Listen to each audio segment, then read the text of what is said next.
Ibrahim Kazibwe runs a safehouse near Nairobi for LGBTQ refugees. He fled Uganda a decade ago and has noticed the Kenyan government getting increasingly hostile towards LGBTQ refugees. The United Nations says Kenya started stalling and making decisions on refugee claims from gender and sexual minorities in 2021. Kenya then started blocking most LGBTQ people from registering as asylum seekers in 2023.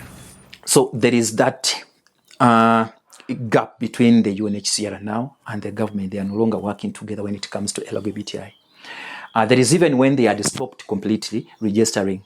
Up to now, we are still trying to ask UNHCR if they are registering and they are not working on cases.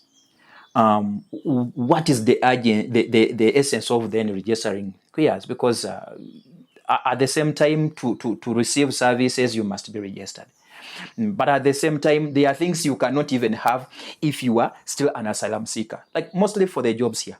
The problem is that UNHCR has been caught also in between two rocks, that it needs to work to help the LGBTI, but at the same time, the government says anything to deal with the queer populations, we are not ready to expedite their cases.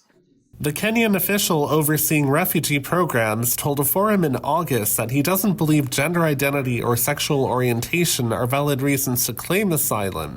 That's despite the United Nations recognizing those grounds for years. John Barugu told LGBTQ refugee organizations that it's wrong to be gay at a roundtable for service providers. If your father was queer, you would not be there. Yeah? I'm not advocating or persuading you to get out of the queerness, whoever is queer. But if your father was queer, you would not be there. It is wrong. Please, so do those skeletons in your cabinet.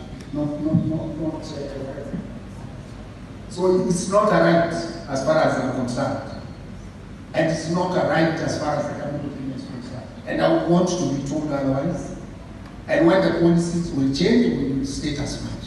The United Nations High Commissioner for Refugees, Filippo Grandi, said in an interview that he's aware of the issue. He said it's tricky to try convincing Kenya to uphold its international obligations. So these are valid reasons for, if proved correct, for a person to be considered as deserving asylum, as a refugee, in other words.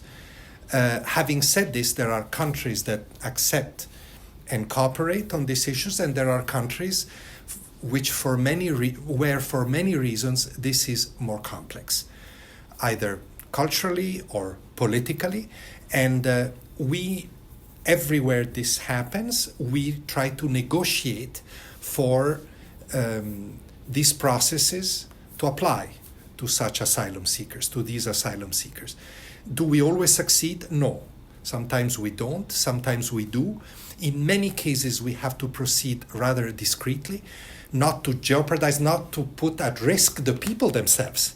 In Kenya, we've had difficulties getting permits to go out. We keep negotiating for that.